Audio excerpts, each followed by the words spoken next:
Et je donne tout de suite, pardon, la parole à ma collègue Leïla Aichi qui pourrait avoir une première question. Merci. Je tenais à vous remercier de votre présence pour cette commission d'enquête.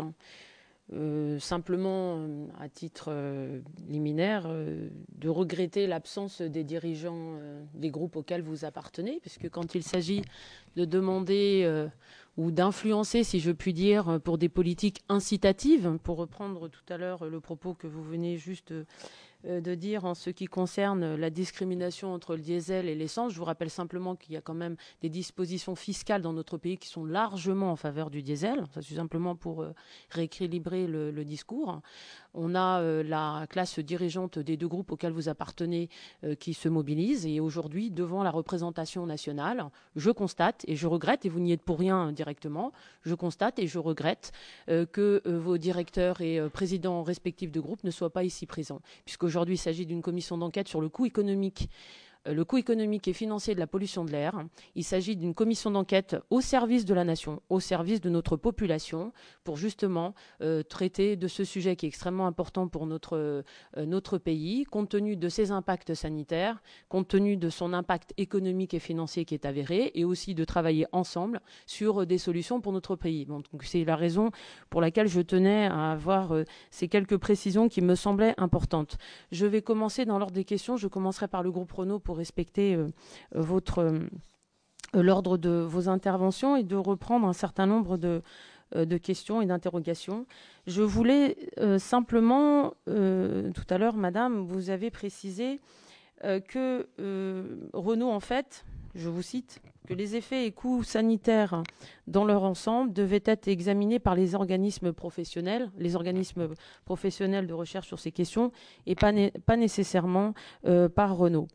Vous considérez également par ailleurs que la pollution de l'air est un phénomène complexe et multisource. Et en tout cas, ce que j'observe de l'ensemble des des deux interventions que je viens d'entendre, c'est que globalement, vous vous défaussez sur les autres polluants. Aujourd'hui, il s'agit d'examiner l'impact de l'industrie automobile et particulièrement sur le sujet du diesel, sur la pollution de l'air. Donc, est-ce que Renault se considère en dehors du développement durable?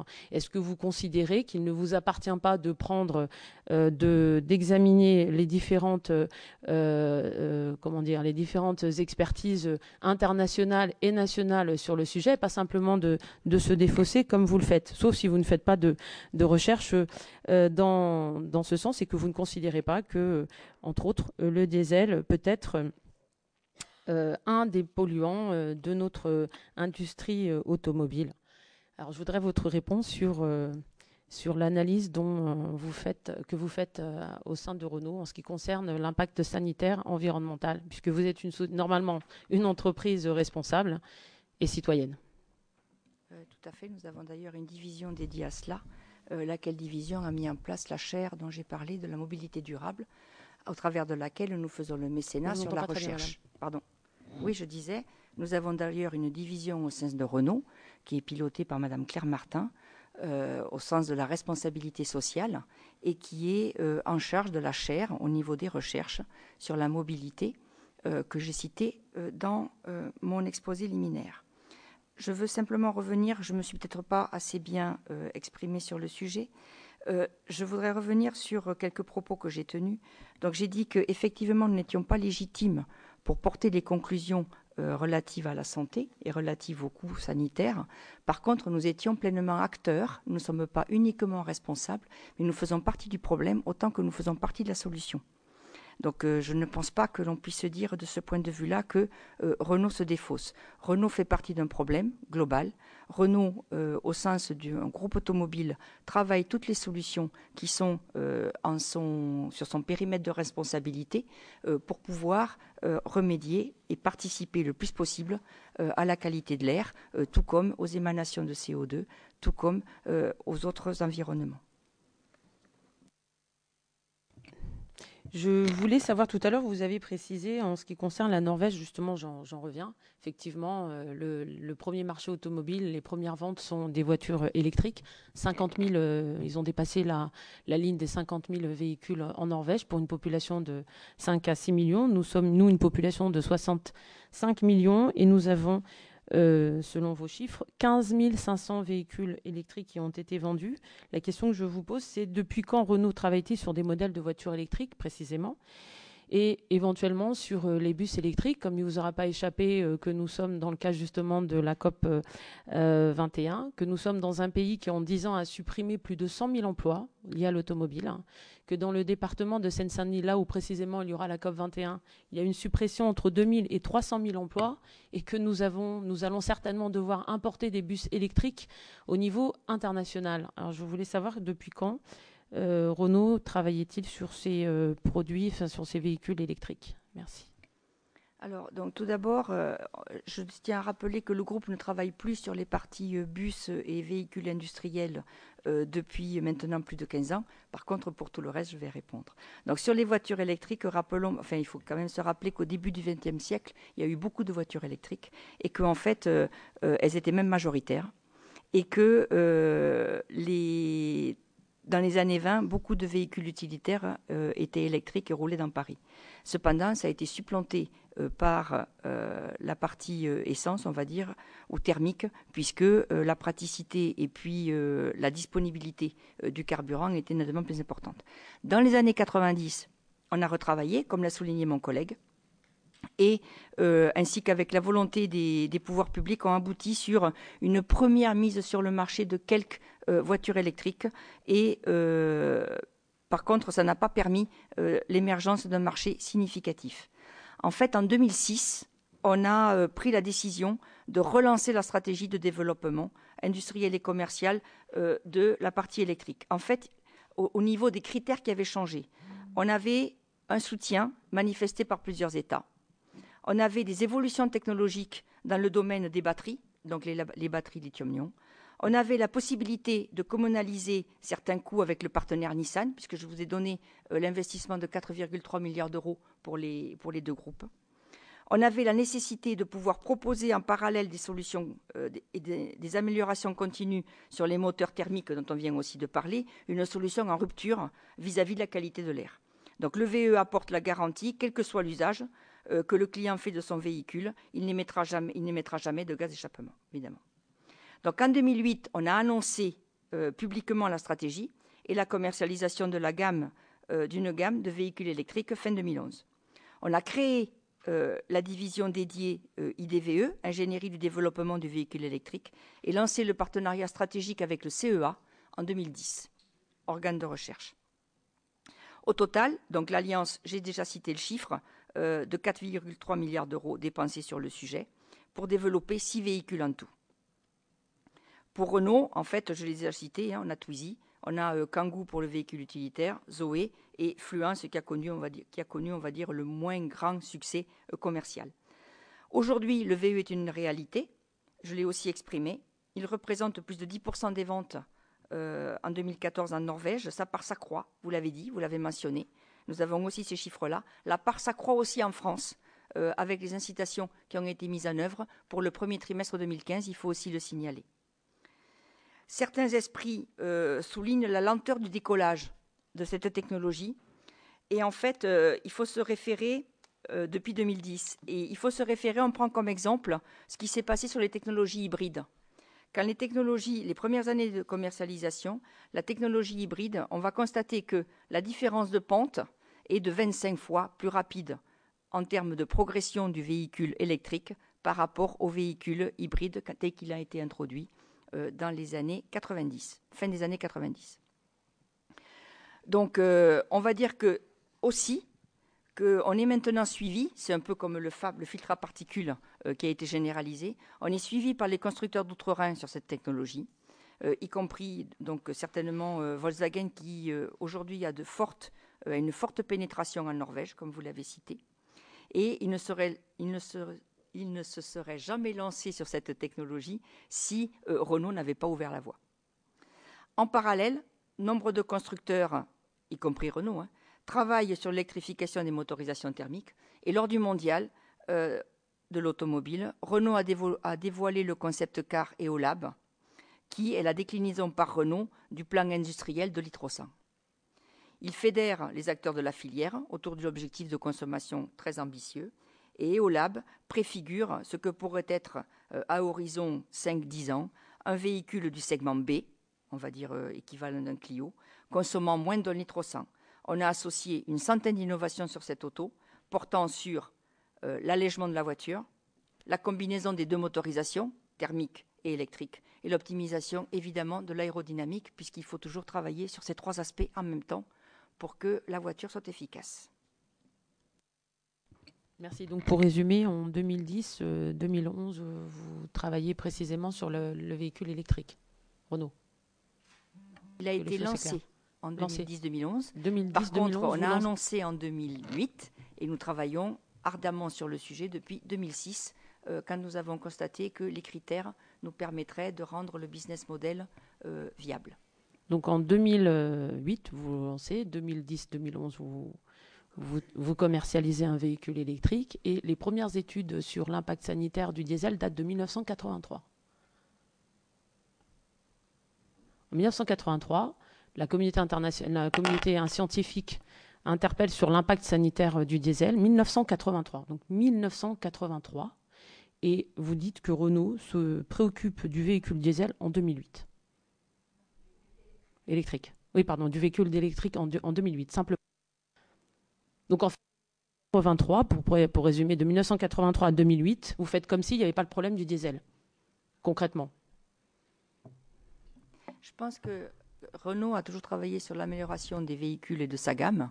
À ce titre-là, il a travaillé sur l'amélioration des véhicules thermiques pendant ce temps-là. Il est pionnier au sens de l'électrification des voitures et il a été le premier au sens innovation dans ce domaine technologique. C'est 2011 la sortie des voitures électriques en masse, on va dire. Pour autant, tout le travail qui a été fait au préalable sur les motorisations avec l'ensemble de la profession reste un travail qui a été mené avec les autorités et avec l'ensemble des fournisseurs de la filière. Je voulais savoir, est-ce que vous connaissez le coût précisément de votre fameux filtre à particules fait pour dépolluer? Est-ce que vous connaissez le coût en termes de recherche et d'investissement? Parce qu'il est simplement en raisonnant, est-ce qu'il ne serait peut-être pas plus simple de renoncer au diesel plutôt que de chercher à travailler sur un filtre qui doit coûter en recherche et développement et en coût, un coût important, j'imagine? Est-ce que vous avez le coût? Je vous ai donné le coût d'investissement de recherche et innovation et développement sur Euro 5, qui est donc la norme qui a conduit à la mise en place du filtre à particules, plus Euro 6. L'ensemble des deux normes, donc la mise en place du filtre à particules pour piéger, on va dire, les particules, et ce qui est aujourd'hui en développement pour être au niveau des NOx, donc l'ensemble des deux correspond à plus du 1,5 milliard que j'ai cité dans mon exposé liminaire. Voilà le coût du développement. Est-ce que vous pouvez dire aujourd'hui qu'il suffit à dépolluer et à rendre la voiture que vous portez propre, définitivement? Est-ce que ce filtre suffit? C'est un progrès extrêmement significatif. Non, ma question, c'est pas si c'est un progrès. Ma question, c'est est-ce que le filtre rend, quand on utilise un filtre, enfin le filtre dont vous parlez, est-ce que la voiture peut être considérée comme étant propre? Je pense qu'en se référant par rapport à ce que l'ADEME a dit, si l'on prend les critères de l'ADEME est, je pense, plus légitime pour s'exprimer sur ce sujet-là. Quand on élimine de 95% des particules en poids et 99,7% en nombre, je pense qu'on peut dire que c'est extrêmement efficace. Est-ce que pour autant, aujourd'hui, il n'est pas demandé d'aller beaucoup plus loin sur le sujet au niveau des normes? Donc on peut dire que sur le plan des particules, nous avons fait ce progrès significatif demandé. Alors, pour situer, ensuite je redonnerai la parole à mon collègue. Justement, l'ADEME et l'IASA sont un peu dubitatifs sur l'utilisation des filtres à particules, puisque les résultats que vous produisez sont des résultats en test et non pas dans la vraie vie, et ça correspond pas en fait à ce que vous prétendez. Donc l'IASA, c'est dans une des auditions, je vous invite à aller la revoir. L'IASA précise que le filtre à particules pour le diesel ne marche pas. Ce que j'ai mentionné dans la conclusion, et je l'avais aussi mentionné sur l'aspect des diesels, c'est que la procédure qui a permis de mesurer les chiffres que je vous ai donnés est en train d'être revue pour qu'on puisse prendre en compte l'usage réel de la voiture. Donc c'est ce qui s'appelle RDE, Real Drive Emission, dans le cadre du WLTP. Ceci est en discussion au niveau de la Commission européenne en ce moment, et fait l'objet de débats d'ailleurs pour qu'on puisse l'implémenter au plus vite dans nos voitures. Le sujet est que pour pouvoir répondre, il faut bien que nous ayons une norme qui est fixée sur laquelle on va développer la technologie, pour laquelle on va développer la technologie inhérente. Le critère qui a été fait ou le parcours qui a été choisi pour mesurer ces émissions est lui en train d'évoluer aussi pour que justement on fasse à nouveau des progrès de ce point de vue-là, en traitant simultanément la partie NOx et la partie émissions de particules. Voilà. Merci. On va essayer de donner la parole à chacun, à la fois, puisque c'est une commission d'enquête. Vous avez bien compris, et je veux, dans un premier temps, je dirais compléter ou rebondir sur la question qui vous a été posée en disant on a constaté en 83 et vous lancez je dirais le caractère multiple des pollutions liées au trafic automobile, routier, au transport. Et les premières recherches, en tous les cas pour Renault, globalement 2006-2008. Non, mais moi, non, c'est bon, on vous a entendu, madame. Voilà. Simplement, c'est juste une constatation. Sachant que l'entreprise était pendant longtemps une entreprise publique, dans laquelle l'État était grandement majoritaire. Donc ça n'est pas, c'est juste pour resituer. Dans une commission d'enquête, ce qui nous intéresse, c'est de faire la part des choses, de porter, je dirais, la réalité des faits, objective, et puis de regarder de quelle manière on peut évoluer. Puisqu'il ne vous a pas échappé aux uns et aux autres, et vous l'avez dit que la pollution, elle vient de facteurs multiples, de sources diverses. Aujourd'hui, ce sont des constructeurs automobiles, on comprend les enjeux, mais ce n'est pas parce qu'on comprend les enjeux et qu'on souhaite avoir une industrie automobile qui soit à la pointe qu'on doit, je dirais, passer sous silence, comme dans toute activité, les améliorations, en tous les cas, les gènes que ça peut apporter. Voilà, ça n'est ni plus ni moins que tout ça qu'on souhaite, un, entendre, et deux, essayer je dirais, d'en tirer un certain nombre de conclusions. Alors, avant, moi, de poser certaines questions, je vois que ma collègue, Madame Archambault, si elle veut bien. Merci, Monsieur le Président. Merci, Mesdames, Messieurs, d'être là et merci de vous exposer. Je reviens sur les filtres à particules, puisque j'ai entendu notamment le représentant du groupe PSA indiquer que, en fait, vous travaillez activement et vous souhaitez qu'on développe la commercialisation de nouveaux diesels avec les filtres à particules. L'efficacité de ces filtres à particules est aujourd'hui contestée par un certain nombre d'experts. C'est un fait. Et nous, parlementaires, nous trouvons devant la situation suivante.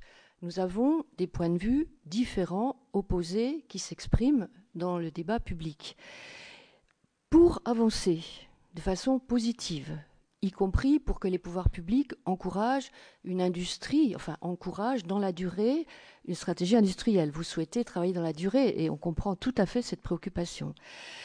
Ne pensez-vous pas qu'il serait nécessaire de mettre fin à ce débat, en tout cas fin provisoire, mais pour les années qui viennent, en favorisant au-delà des mesures que vous faites vous-même dans vos laboratoires, et c'est bien normal, en favorisant la mise en place d'expertises indépendantes qui seraient donc pilotées par les pouvoirs publics et qui nous permettrait enfin de savoir si, oui ou non, les nouveaux filtres à particules sont efficaces et donc réduisent ou anéantissent les risques sanitaires. Les contestations portent à la fois, ma collègue l'a un peu évoqué, sur le fait qu'il semble que les mesures ne soient pas faites dans des conditions de circulation réelles. Les interrogations portent sur le fait que, du coup, ces filtres développent des émissions plus importantes de NOx. Il y a aussi des interrogations sur le fait que, certes, ces filtres cassent les particules, mais que deviennent-elles? N'y a-t-il pas des particules extrêmement fines et peu visibles qui se reforment plus loin et qui sont donc encore plus dangereuses? Et enfin, surtout, pourquoi êtes-vous favorable, vous, à ce que les pouvoirs publics mettent en place des cabinets d'expertise indépendante? C'était ma première question. Et ma deuxième question, je vais aller vite, Monsieur le Président. Je comprends que vous voulez garder dans votre stratégie industrielle, entre autres, le diesel. Je voudrais savoir pour quel motif profond, parce qu'il doit y avoir un motif profond à cela. Et vous, en tant qu'industriel, pourquoi? Parce que on sait combien cette filière coûte au pouvoir public aujourd'hui. On sait la niche fiscale, même si elle diminue un peu. On sait les importations que nous sommes obligés de faire du diesel. Ne pensez-vous pas que ces milliards, en gros 7 plus 13, sans compter les coûts qui seront calculés par cette commission, les coûts de santé et autres, ne pensez-vous pas qu'une partie de ces milliards serait mieux utilisée à vous soutenir dans une mutation pour la fabrication de produits? Et dans cet attachement au diesel, au-delà de ce qu'a été les incitations des pouvoirs publics,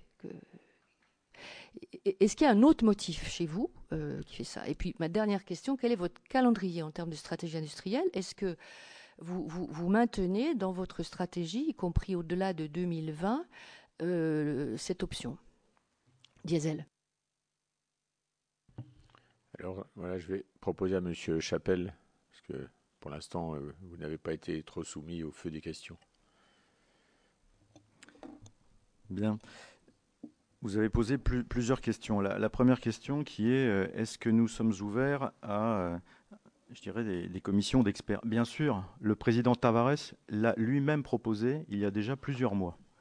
Le président Carlos Tavares, président du groupe PSA Peugeot Citroën, a proposé qu'il y ait une commission d'enquête d'experts indépendants qui puissent juger effectivement de nos dires et prouver par quelqu'un d'extérieur, puisque nous sommes toujours, je dirais, soupçonnés d'être jugés partis. Bien. Donc nous sommes extrêmement ouverts à cette commission d'experts, il n'y a aucun problème. Ensuite, par rapport à l'attachement du diesel, je dirais que PSA n'est pas attaché au diesel. Une des vocations d'un grand groupe automobile comme PSA, c'est d'offrir des solutions de mobilité à l'ensemble de ses clients, quelle que soit la bourse de ses clients. Or, il y a un certain nombre de technologies qui sont disponibles aujourd'hui. Certaines sont extrêmement onéreuses. Donc nous ne sommes pas attachés à une technologie particulière. Ce que nous souhaitons, c'est que l'on ait des règlements qui soient basés sur le résultat en termes d'émissions, et pas sur le choix technologique qui a été fait pour atteindre ce résultat. Et pourquoi nous souhaitons toujours garder le diesel comme un des éléments de notre stratégie, à côté des moteurs essence, des hybrides et des véhicules électriques? C'est que le moteur diesel, au jour d'aujourd'hui, consomme 20 à 25% de moins qu'un moteur essence en litres au 100 et émet 15% de moins en CO2 qu'un moteur essence, même les plus modernes. Et donc, on parle d'émissions de polluants, CO, NOx, HC, particules, mais on parle aussi de réchauffement climatique et de CO2. En 2020, nous devons tous, en moyenne, tenir les 95 grammes par kilomètre de CO2. Aujourd'hui, avec la palette de technologies que nous avons, avoir une motorisation comme le diesel qui amène un gain de 15% est une des technologies les plus économiques. Les plus économiques, ce n'est pas la seule, mais c'est une des plus économiques pour permettre d'atteindre cette moyenne. Et au jour d'aujourd'hui, avec le développement des technologies, le filtre à particules, les technologies pour réduire les oxydes d'azote mis en place avec Euro 6, le moteur diesel aujourd'hui est au niveau des moteurs essence, voire même plutôt moins émissif en particules que les moteurs essence. Donc voilà, nous ne poussons pas le diesel. Nous voulons qu'il y ait un engagement sur résultat, quelle que soit la technologie employée derrière, et que ça soit à notre libre arbitre de proposer les technologies. Parce qu'il faut pouvoir, encore une fois, offrir des technologies à tous les prix pour que l'ensemble de nos clients puissent continuer à acheter des automobiles. Et au jour d'aujourd'hui, tout le monde, effectivement, a envie d'avoir un air plus propre, un air meilleur, mais au jour d'aujourd'hui encore, nos clients ont beaucoup de mal à payer pour ces technologies. Et donc, il faut qu'on soit capable d'offrir la palette la plus large possible. On n'est pas acharné au diesel. Et aujourd'hui, on produit bien plus de moteurs essence que de moteurs diesel. Merci.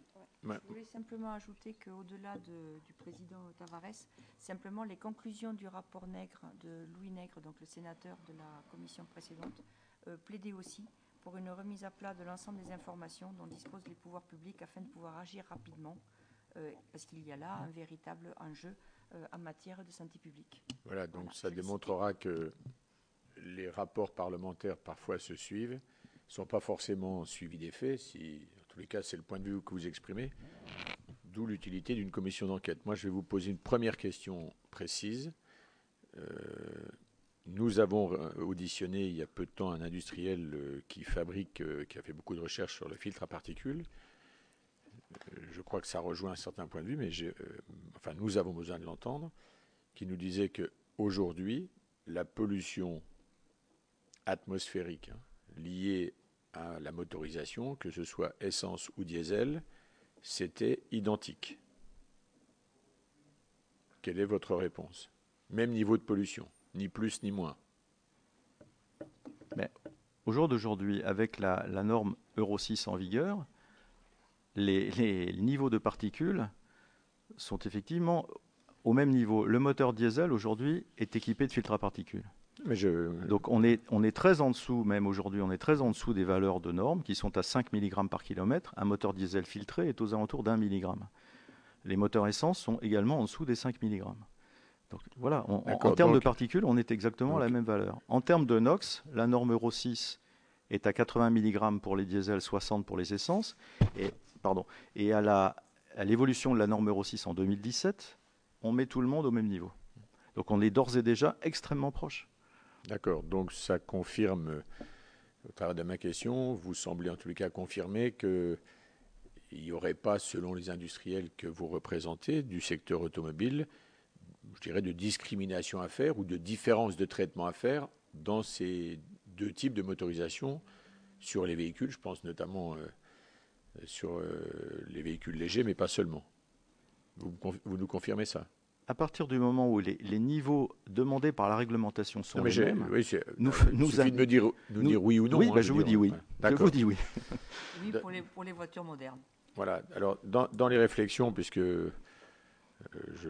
les chiffres que nous avez donnés sur la pollution atmosphérique, parce que c'est vrai qu'il faut faire attention. Parfois, on mélange la pollution atmosphérique, la pollution de l'air. Hein, c'est bien ce qu'on a. C'est d'abord avec le CO2. Il faut éviter le mélange, même si c'est comme l'effet cocktail des émissions de polluants. Sur ce que j'appelle, moi, globalement, le trafic routier. Donc, on a la part des véhicules légers, on a tout ce qui est camion et on a tout ce qui est recherche, que ce soit et transport et flotte publique. Aujourd'hui, je dirais, puisque vous êtes les uns les autres, vous souhaitez rester des groupes industriels performants, que la France tient à garder également son industrie automobile, en tous les cas avec une compétitivité. Quelle est aujourd'hui la stratégie conduite par vos groupes pour viser à l'excellence environnementale et à la très bonne santé commerciale? En clair, quelles sont les pistes? Parce que moi j'entends vos données sur la production de véhicules électriques, Zoé, mais malheureusement, ça n'est pour l'instant que quelques milliers de véhicules, je dirais même quelques dizaines de milliers de véhicules. C'est mieux que rien. Moi, je ne boude pas le plaisir ni la réussite, mais on voit bien qu'il faut que ça évolue. Alors, entre l'évolution, là aussi liée à la nécessité de commercialiser, de dire plus vite on remplacera, oui, accessoirement, ça fait aussi de la production auto. Le parc, il faut pouvoir le remplacer, mais il faut surtout pouvoir le remplacer, nous semble-t-il, si on ne veut pas connaître des niveaux de pollution de l'air comme ceux qu'on voit dans certains pays d'Asie, il faut essayer d'être bon, et puis parce qu'en même temps, ça nous fait, je l'espère, en tous les cas, gagner des parts de marché, non seulement sur l'Hexagone, mais dans un rayonnement international. Donc, quelle est aujourd'hui la feuille de route est bornée, si vous voulez. Si vous me dites à l'horizon 2030, honnêtement, pour la commission d'enquête d'aujourd'hui, voilà, on passera à une autre question. Si vous posez la question à PSA Peugeot Citroën, aux deux, je prendrai derrière. Bien. Je l'ai dit tout à l'heure, nous devons offrir différentes solutions de mobilité. Il n'y en aura pas qu'une à l'horizon 2020-2022. Il n'y en aura pas qu'une. Donc, au jour d'aujourd'hui, et nous avons fait tous les progrès qu'il fallait pour que le diesel soit au niveau de l'essence. Donc ça, c'est un premier point. Et il a ces 15% d'amélioration de CO2 par rapport au moteur essence. Nous travaillons des solutions électriques. Je vous l'ai dit tout à l'heure, on développe une nouvelle petite plateforme. Nous aurons des véhicules électriques dessus. Il faut se rappeler que PSA, dans les années 90, a produit des véhicules électriques. On en a vendu à peu près 15-20 000. Des 106, des Saxo et des petits utilitaires. On a redémarré avec C0 et Ion dans les années 2010 et on propose aussi un berlingot et un partenaire, un petit utilitaire depuis quelques temps. Bien, à l'époque, en 90, le marché n'a pas suivi. Les infrastructures n'ont pas suivi. On a investi beaucoup d'argent, on a été obligé d'arrêter. Bien, donc là, nous repartons parce qu'effectivement, on sent qu'il y a quelque chose qui démarre en véhicule électrique, il y a les technologies qui évoluent, mais ça reste encore des technologies extrêmement chères et qui ont besoin de soutien pour être développées. Et puis, il y a des solutions de mobilité beaucoup plus polyvalentes que sont les hybrides, et notamment les hybrides plug-in, les hybrides rechargeables.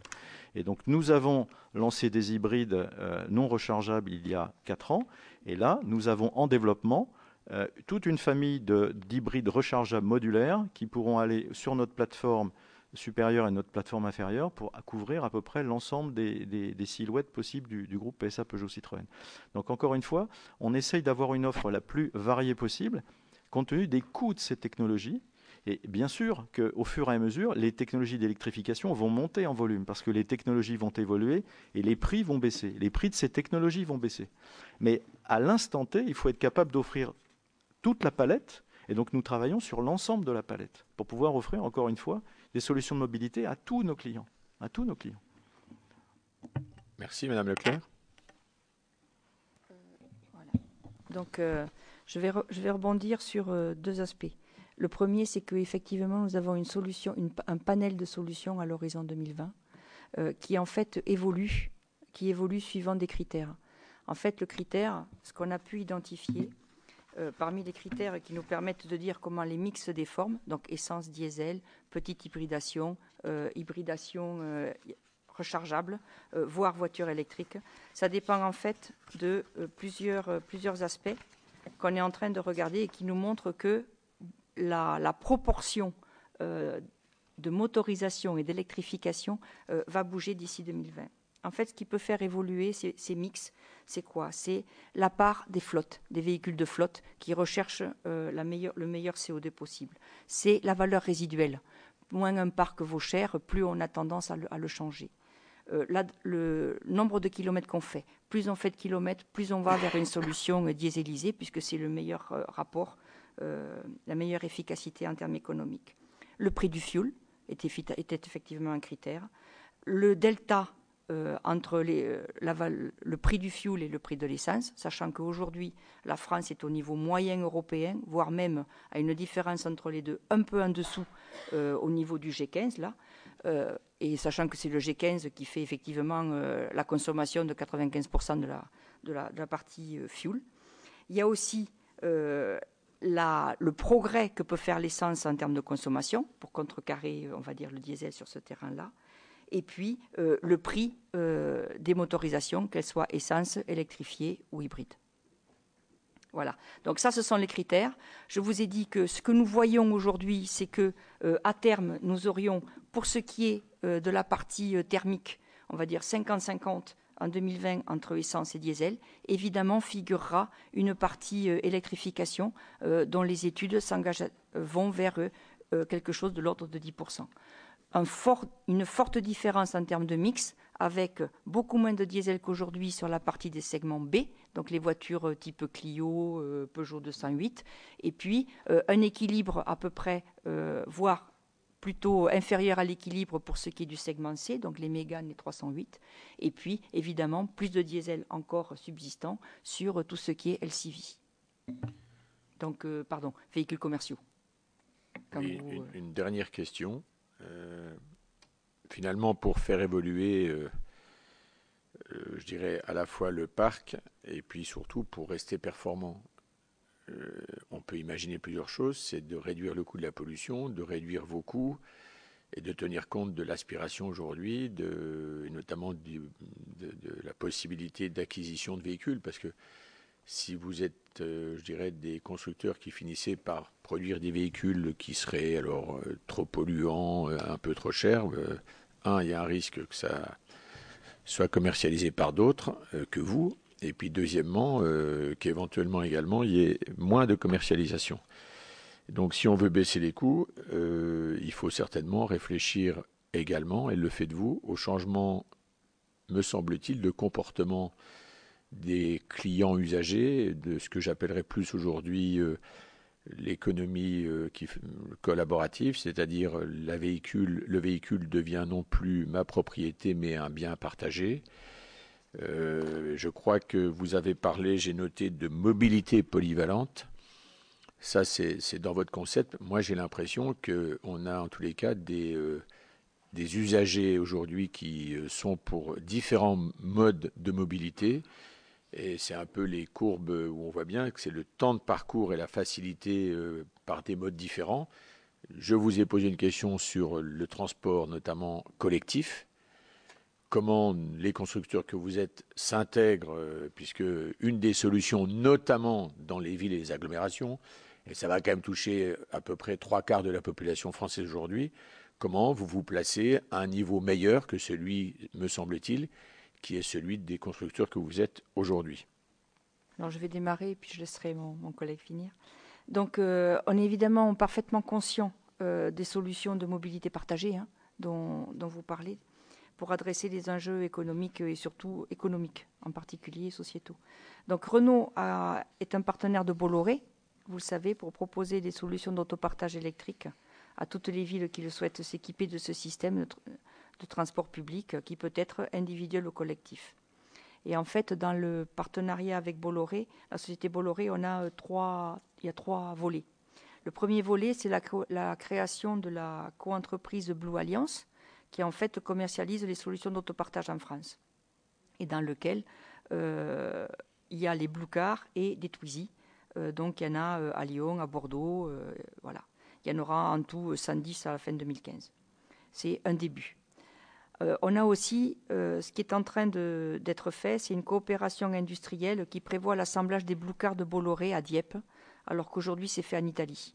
Donc ça, vous parliez de la partie industrielle, on la ramène. Et ensuite une collaboration pour effectivement le faire ensemble.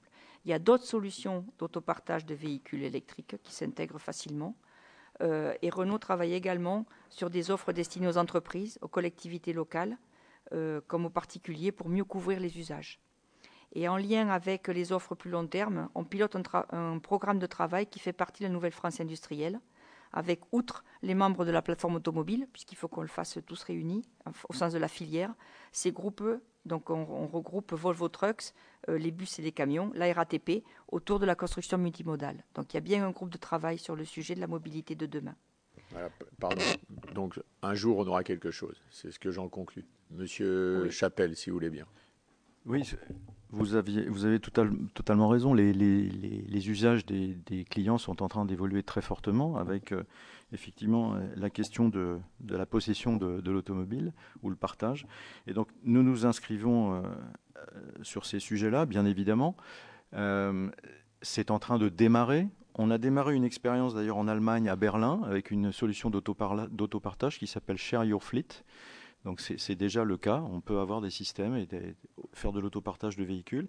Également, nos véhicules thermiques et VE aujourd'hui sont connectés et permettent aux entreprises d'avoir des flottes d'autopartage. Donc on est au début de cette histoire, mais vous avez totalement raison, on sent que c'est une évolution du comportement de nos clients et il faut qu'on arrive à leur développer des solutions plus larges. Il y a aussi un certain nombre de choses sur d'autres moyens de locomotion à partager, les week-ends, etc., comme Mu by Peugeot, par exemple, qu'on a lancé, et l'équivalent chez Citroën. Merci, il nous reste une vingtaine de minutes. Madame la rapporteure. Merci. Je vais maintenant poser des questions à Monsieur Chapelle pour le groupe PSA Peugeot Citroën. Simplement donc pour rappeler quelques données qui me semblent importantes compte tenu de la nature des débats que nous avons aujourd'hui. Donc, différentes études, et notamment celle de l'OMS en 1983, corroborée par d'autres études, donc on en a à peu près 100 000 dans le monde, qui établissent que, grosso modo, le diesel représente un tiers de la pollution atmosphérique, qui est responsable de 50 000 décès prématurés en France chaque année, de l'apparition et de l'aggravation de nombreuses maladies telles que cancer des poumons ou encore de la vessie, des maladies cardiovasculaires, des maladies respiratoires, de nombreuses allergies, apparition d'irritation oculaire et d'inflammation des muqueuses, facteurs d'accroissement de problèmes de fertilité, risque de malformation congénitale, de mortalité infantile, facteurs d'affaiblissement du système immunitaire, facteurs d'augmentation des taux d'hospitalisation. Des études extrêmement sérieuses démontrent aussi aujourd'hui le lien entre la pollution de l'air et la maladie de Parkinson et d'Alzheimer. Des études récentes viennent de démontrer l'existence entre la pollution de l'air et l'obésité. Il y a même des études qui ont été menées et qui créent un lien entre la pollution de l'air et le taux de suicide. Je ne vais pas continuer la liste. Je vais simplement vous poser une question très simple. Est-ce que vous contestez ou vous avez une remarque particulière à faire sur l'impact du diesel sur la santé? Alors, je l'ai dit tout à l'heure, nous ne nous sentons pas légitimes pour juger de l'effet des émissions polluantes sur la santé. Ma question, monsieur, excusez-moi de vous interrompre, n'est pas de savoir si vous vous sentez légitime ou pas, c'est est-ce que vous contestez ou pas le fait que le diesel a un impact sur la santé? Oui, non, c'est pas compliqué. Oui, il y a un impact sur la santé, non, il n'y a pas d'impact. Écoutez, je vais vous faire une autre réponse, si non, vous me moi, le permettez. Excusez-moi, là on est... Je ne vais pas répondre à cette question de cette façon-là. L'OMS, jusqu'en 2012, puisque vous avez cité l'OMS, jusqu'en 2012, l'OMS classifiait les émissions essence et les émissions diesel dans la même catégorie. Ce n'est que depuis 2012 que l'OMS a changé la catégorie des émissions des moteurs diesel. Le filtre à particules a été rendu obligatoire dès 2011. Donc vous contestez l'impact Je vous dis simplement, madame, le rapport de l'OMS officiel 2012. Jusque-là, les émissions essence et diesel... 1983, pour une entreprise qui doit être citoyenne et responsable. 1983, l'OMS explique que le diesel a un impact sanitaire. Voilà. En 1999, l'ADEME, et suite à une étude du Lancet, explicite les conséquences sanitaires, entre autres du diesel. Vous expliquez qu'en fait, donc en 1983, un enfant qui est né en 1983, aujourd'hui il a à peu près 32 ans, s'il achète une voiture en 2000 à l'âge de 18 ans, il a le temps de l'acheter 2 fois, et vous êtes toujours au diesel. C'est simplement le constat. Le constat. Donc vous ne considérez pas que le diesel a un impact sanitaire. En tout cas, vous n'avez pas l'air de le prendre dans une considération, enfin de très grande, avec l'implication qui méritait, à mon avis, d'être celle d'une entreprise de cette envergure, compte tenu du fait que vous participez, parce que là, je vous entends depuis tout à l'heure expliquer qu'en fait, c'est la demande qui change, mais vous pouvez aussi impulser des nouvelles technologies. Vous avez dit tout à l'heure, je relève quand mon collègue vous a posé la question sur les possibilités d'avoir un véhicule propre, vous dites oui, nous avons besoin, je vous cite, un soutien, nous avons besoin de soutien pour être développés. Alors je vous renvoie une seconde question. Dans le cadre du grand emprunt en 2013, fait donc par l'État vous a octroyé 90 millions d'euros. Et vous êtes, semble-t-il, enfin déjà en 2013, là pour le coup, vous saviez que le diesel avait un impact sanitaire et était cancérigène. Nous sommes en 2013. Et pour autant, vous n'allez pas dans la dynamique justement du véhicule propre. Vous persistez et signez dans l'utilisation du diesel. Ce qui me permet de rebondir sur votre argumentation tout à l'heure, sur votre démonstration, sur la fiabilité du filtre. Est-ce que vous savez combien de personnes retirent les filtres dont vous parlez? Est-ce que vous savez combien il en a? Donc en fait, vous savez que vous avez un véhicule soi-disant propre, puisque vous avez des filtres soi-disant propres, puisque je mets soi-disant, puisque un certain nombre d'études, d'organismes scientifiques qui contestent la fiabilité des études que vous faites, il n'y a pas de raison de les remettre en cause, puisque vous les soutenez vous-même. Tout à l'heure, vous avez cité l'IASA et le CITEPA pour la répartition de la pollution, et notamment automobile et du diesel, dans la pollution de l'air globalement, donc vous ne pouvez pas l'utiliser comme vous voulez. Donc l'IASA explique que le filtre à particules est un polluant, et pour autant, vous persistez et signez sur le fait qu'il suffit donc de mettre un filtre pour rendre l'air un peu plus pur. Alors si vous êtes en plus dans la technologie de la purification d'air, c'est très bien. On est demandeur justement, donc merci de votre réponse.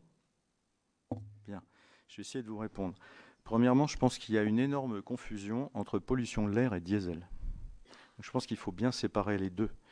Donc, toute combustion produit des émissions polluantes. Toute combustion. Vous fumez une cigarette, vous faites un feu de bois dans votre cheminée, vous émettez des émissions polluantes. Ces émissions polluantes, nous n'avons jamais contesté qu'elles n'étaient pas forcément bonnes pour la santé. Bien, ce que nous disons, nous, sur le diesel, c'est que, je répète ce que j'ai dit tout à l'heure, rapport de l'OMS 2012, jusqu'à 2012, les émissions essence et les émissions diesel étaient dans la même catégorie de dangerosité. Ils les ont fait évoluer à partir de 2012. Nous avons généralisé le filtre à particules depuis 2011. Après, en ce qui concerne nos implications dans les véhicules propres, je vous ai dit tout à l'heure que nous avons été précurseurs en véhicules essence. Nous les avons sortis dans les années 90, les véhicules essence. 106, Saxo, C15. Pardon ? Électrique, qu'est-ce que j'ai dit ? Électrique. Les véhicules électriques, 106, Saxo, des petits utilitaires. Nous y sommes revenus et le marché n'était pas prêt à l'époque. Les infrastructures. Et vous savez pourquoi le marché n'était pas prêt ? Parce qu'il y a quand même. En grande partie parce que les infrastructures n'ont pas suivi. Mais pourquoi ? Parce qu'en fait, vous expliquez globalement que dans le diesel, il n'y a pas de conséquences. Donc on est quand même. Enfin, il faut quand même être un peu. Vous êtes une entreprise citoyenne. Vous êtes.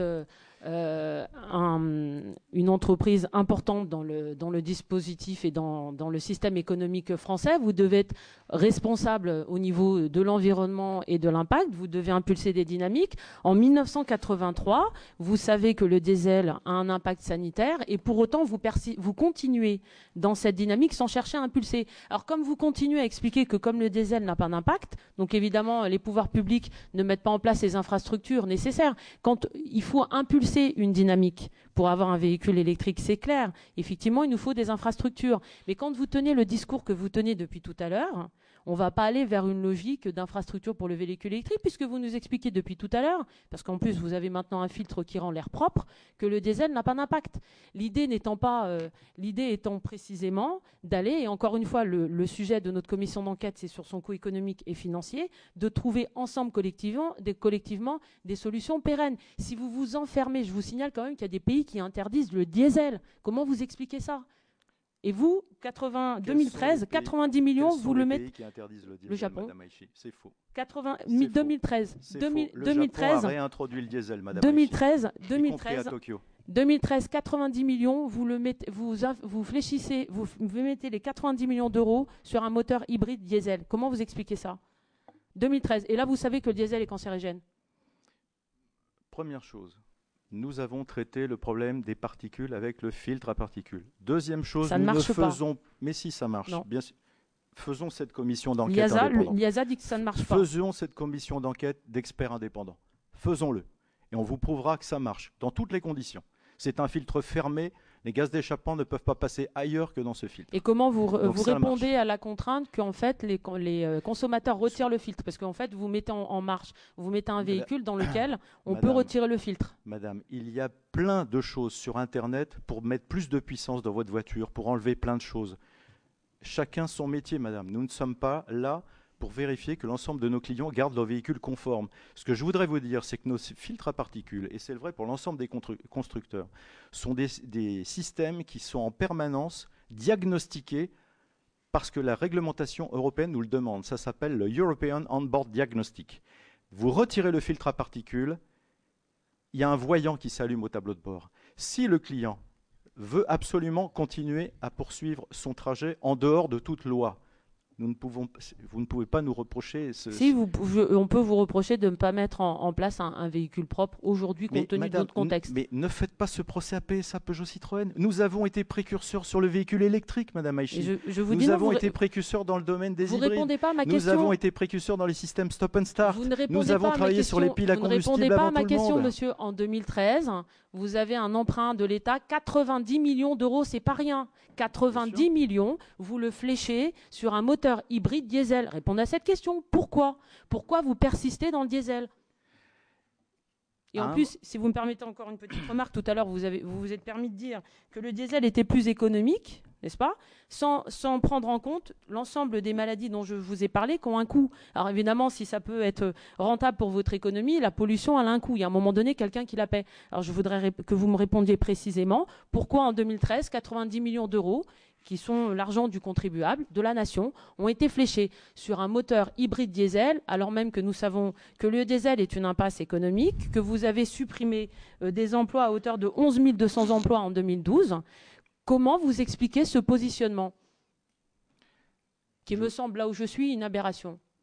90 millions d'euros, monsieur, je vous rappelle, 90 millions d'euros. Vous avez demandé un soutien pour les véhicules électriques et innovants. Nous sommes qu'en 2015, c'est-à-dire il y a 2 ans. Pourquoi en 2013, vous n'avez pas fléché ces montants pour le véhicule propre? Parce que là, aujourd'hui, vous êtes en train de nous expliquer, depuis tout à l'heure, j'entends votre argumentation aux uns et aux autres, c'est que vous êtes en train d'expliquer que pour une voiture en moyenne, elle a 8 ans et demi, qu'il faut que nous, en parlementaires, entre autres, et l'ensemble de la classe politique, incite à un renouvellement des véhicules. Donc de relancer encore une dynamique, puisque ça dure à peu près, le véhicule, la moyenne de vie aujourd'hui est à peu près de 8 ans et demi.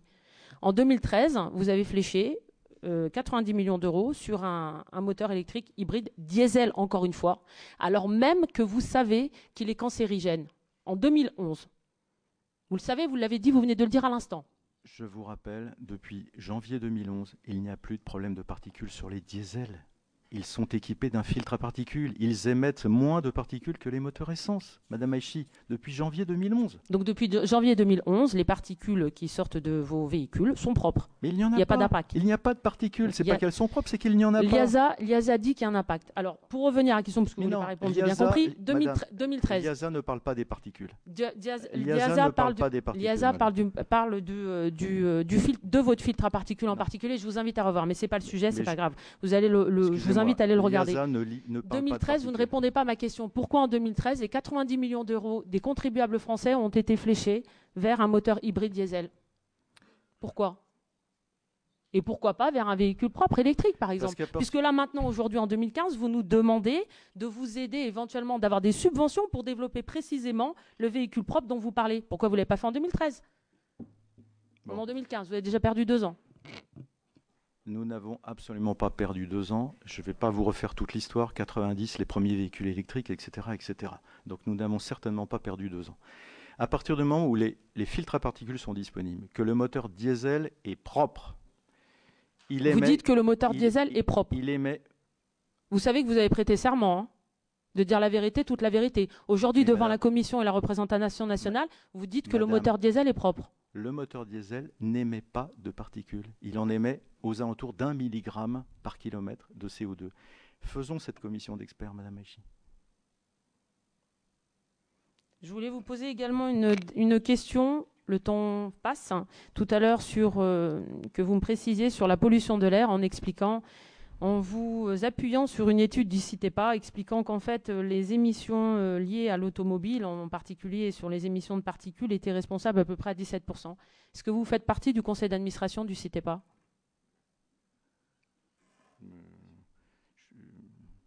Joker, je ne sais pas, je ne sais pas. Donc en fait, vous venez à une commission d'enquête sur le coût économique et financier de la pollution de l'air, devant la représentation nationale, et vous n'êtes pas capable de savoir si vous faites ou pas partie du CITEPA. Je pense que c'est le CCFA qui y est, mais pas PSA Peugeot Citroën en tant que... je vous invite à aller regarder le conseil d'administration du CITEPA et vous comprendrez pourquoi les 17% d'émissions.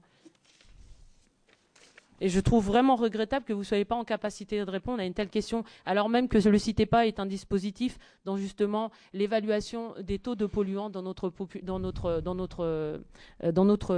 pays. Vous ne savez pas si vous faites partie ou pas du CITEPA? Je pense que nous n'en faisons pas partie, c'est le CCFA qui nous représente. Je vous invite à aller regarder le conseil d'administration du CITEPA. Bien, madame, je le ferai.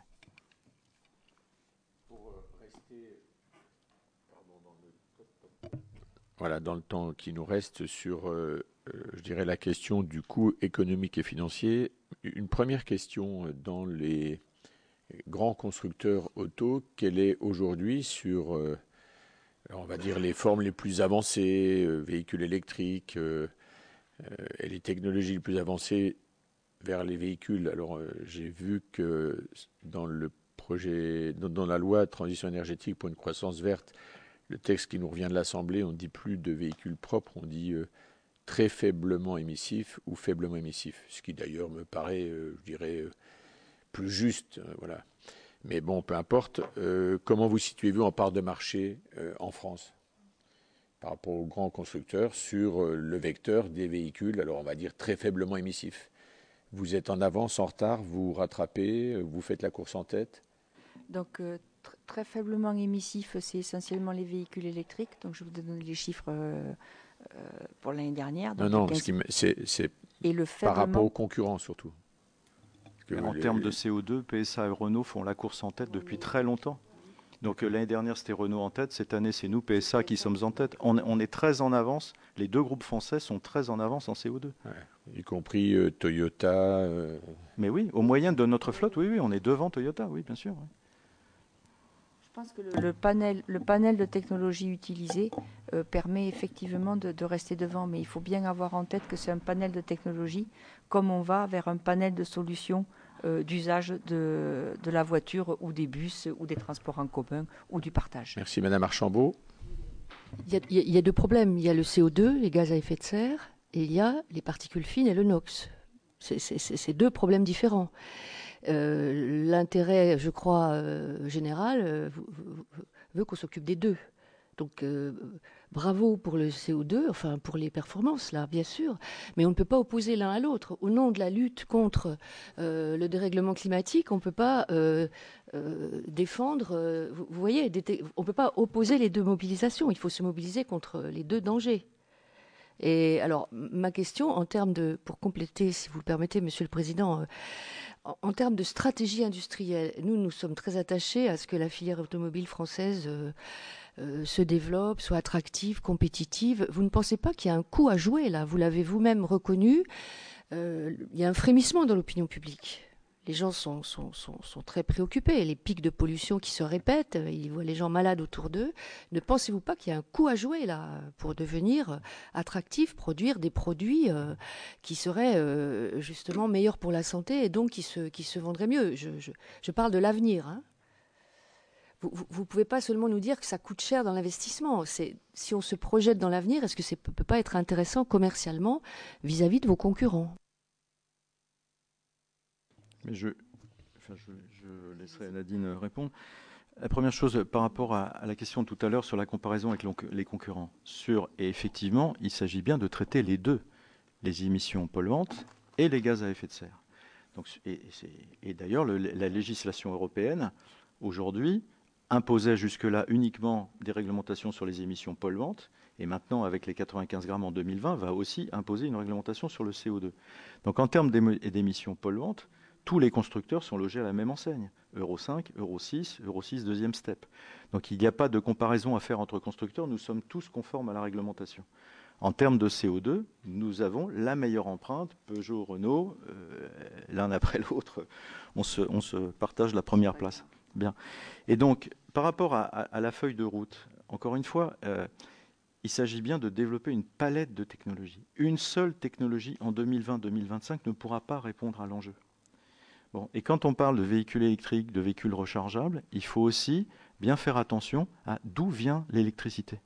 Suivant que le pays est plus ou moins nucléarisé, plus ou moins fuelisé, plus ou moins hydroélectrisé, etc., etc. Donc c'est aussi une réflexion globale qu'il faut avoir. Bon, et on le voit dans un certain nombre de pays où les réglementations sur le CO2, où la pollution devient extrêmement prégnante, comme la Chine, on parlait de la Chine tout à l'heure.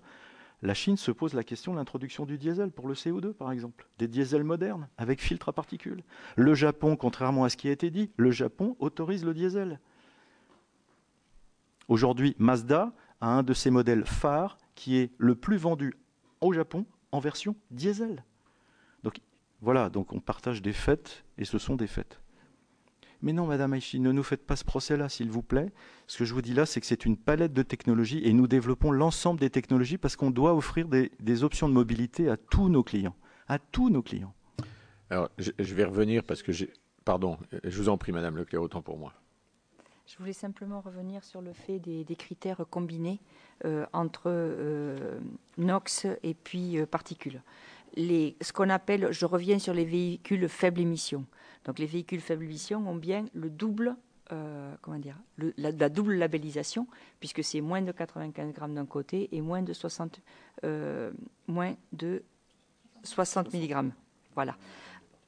Et avec un nombre de particules qui est beaucoup moins discriminant, on va dire. Donc on a bien alors par contre, ça n'est pas aujourd'hui institué au sens des critères ou d'un labeling, comme on l'a pour le CO2 et pour lesquels PSA et Renault font la course en tête, on va dire.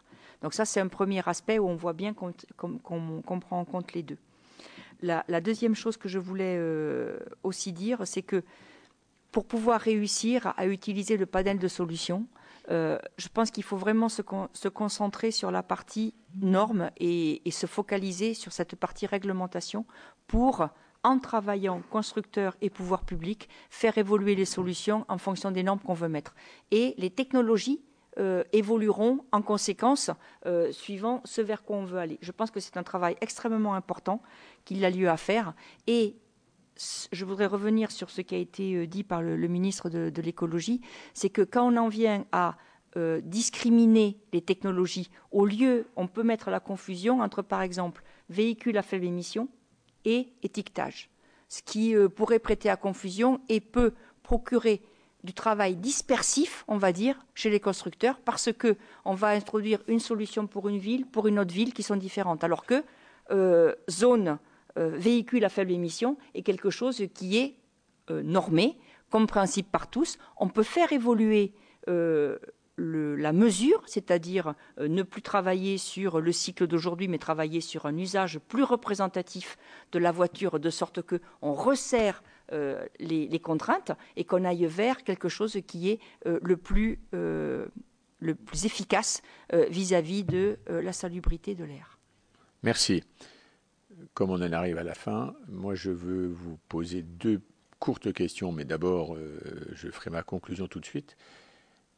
Ma collègue rapporteure, Madame Aïchi, vous a fait part du regret qui est le sien de ne pas voir les grands patrons être présents aujourd'hui, avec tout le respect qu'on vous doit. Sachez que je partage et que j'exprime exactement le même regret. Je vais vous dire pourquoi. À une heure où la distance par rapport aux élus, d'où qu'ils soient, quel que soit leur niveau de responsabilité, où ça devient élastique, où il y a de la perte de confiance, il n'est pas acceptable que des grands patrons d'industrie qui savent nous rencontrer dans d'autres circonstances parce qu'ils ont d'autres besoins, je pense que quand il y a une commission d'enquête parlementaire, ces gens, ces patrons, comme d'autres experts, doivent respecter la représentation nationale, puisque ça veut dire simplement une chose, c'est qu'on a confiance dans les institutions et qu'on a confiance dans les entreprises. Quand on ne vient pas, ça, je dirais, ça affaiblit l'autorité de chacun. Je vous le dis tout simplement, voilà, nous sommes des élus, ni plus ni moins, mais on respecte les entreprises et on vous remercie de votre présence. On n'a pas forcément satisfaction par rapport à certaines de nos questions, mais ça, c'est un autre débat. Je souhaite simplement, je ne me gênerai pas pour le dire le jour où je rencontrerai l'un ou l'autre, ça n'est même pas un plaisir ni personnel, c'est pas du tout là où on se situe, c'est le respect de la représentation nationale, qu'elle soit à l'Assemblée nationale ou qu'elle soit au Sénat. Et on voit dans les navettes parlementaires que le travail parlementaire, dans lequel vous apportez également vos contributions, il est aujourd'hui indispensable. Et que les commissions d'enquête, si on y arrive, et je pense qu'on va aboutir à un certain nombre de conclusions intéressantes, de propositions, elles feront plus ou moins consensus, mais c'est important. C'est aussi ça, faire société. Deux petites questions. Est-ce que, selon vous, l'État solvabilise le diesel aujourd'hui? Première question. Et la deuxième, ne pensez-vous pas qu'il serait utile, indispensable, voire nécessaire, que les constructeurs français réfléchissent ensemble et mettent ensemble des moyens pour être un partenaire et un constructeur au rendez-vous, notamment du transport collectif électrique? Renault IET a disparu. Moi, je me pose un certain nombre de questions.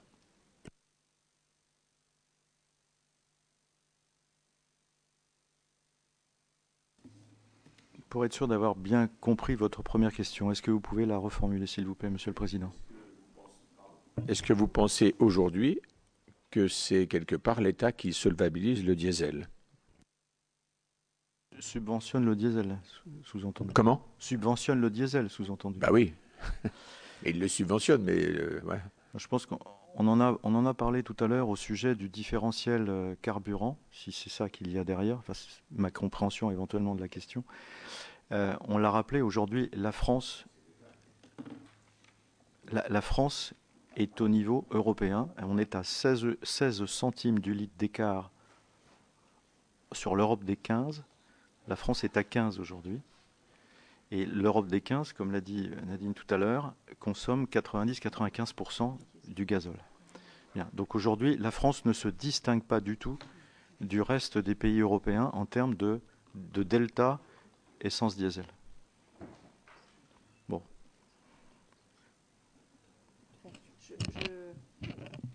S'il devait y avoir une subvention, elle serait ou un non-malus, on va dire. Elle serait via justement le critère CO2 uniquement qui est pris en compte aujourd'hui pour dire qu'une voiture est plus ou moins taxée suivant son niveau d'émission. Voilà. Mais ça n'est plus vis-à-vis du carburant. J'avais pour finir 2 remarques et une question. La première remarque, je ne m'en offusquerai pas. Mon collègue est Monsieur le Président. En ce qui me concerne, c'est Madame Aïchi. Je ne sais pas comment je dois l'interpréter, mais c'est vrai que je suis une femme dans le cadre d'une commission d'enquête qui touche à de grandes industries. Parenthèse fermée. Je continue sur ma seconde remarque de ce que vous dites depuis tout à l'heure, ce qui ressort, et c'est ressorti assez clairement de l'ensemble des auditions que nous avons pu avoir, c'est qu'il est important d'avoir des normes et des réglementations. Vous avez salué, enfin, il y a eu différentes études qui ont été faites et menées, et tous saluent, en tout cas les centres de recherche particulièrement, l'impact et l'influence sur la pollution de l'air, et en tout cas sa diminution de manière significative en termes de normes. Alors, ça rappelle un second commentaire, c'est que je m'explique assez mal, justement, précisément, quand il s'agit d'élaborer des textes, que ce soit à l'Assemblée nationale, au Sénat ou encore au Parlement européen, cette forme de lobby qui, justement, ne va pas dans le sens du progrès pour réduire la pollution de l'air. Ça, c'est ma dernière remarque, et j'en reviendrai à ma dernière question. Qui pensez-vous, à votre avis, pour les uns et les autres, qui doit payer, en France, pour le sujet qui nous concerne, le coût économique et financier de la pollution de l'air liée au diesel?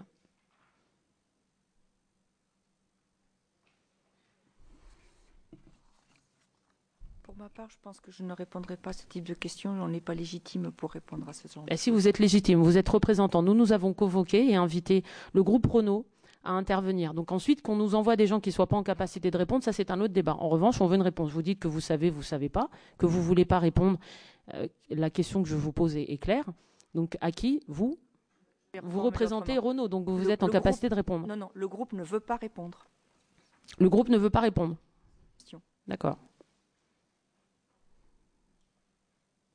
Tout d'abord, Madame la rapporteure, je suis désolé de vous avoir éventuellement blessé. Non, je ne suis pas blessé, je vous rassure, j'ai l'habitude. Je vous fais mes plus plates des excuses si vous voulez bien les accepter. Par rapport à cette question, nous n'avons pas d'avis. Sur votre dernière question, nous n'avons pas d'avis. Donc nous ne nous exprimerons pas plus que cela. Je voulais revenir sur la partie normalisation. Vous l'avez signalé, elle est extrêmement importante. Sachez que PSA et Renault travaillent conjointement dans ce qu'on appelle le CSTA pour participer à l'élaboration de ces réglementations qui sont ensuite soumises à la CEA puisqu'on a dit que toutes les réglementations sont européennes. Évidemment, l'État français ou le gouvernement français pourrait y être associé puisque des relations ont lieu avec les parlementaires pour ce faire puisqu'il s'agit de vote. Voilà, nous vous remercions collectivement, Madame la rapporteure et moi-même. Simplement, on vous enverra un complément au moins de questions, puisque à plusieurs reprises, j'ai lancé la question sur la stratégie autour du transport collectif, et nous n'avons pas eu de réponse, mais je dirais notre audition est terminée. Voilà, merci. Bonne journée à vous.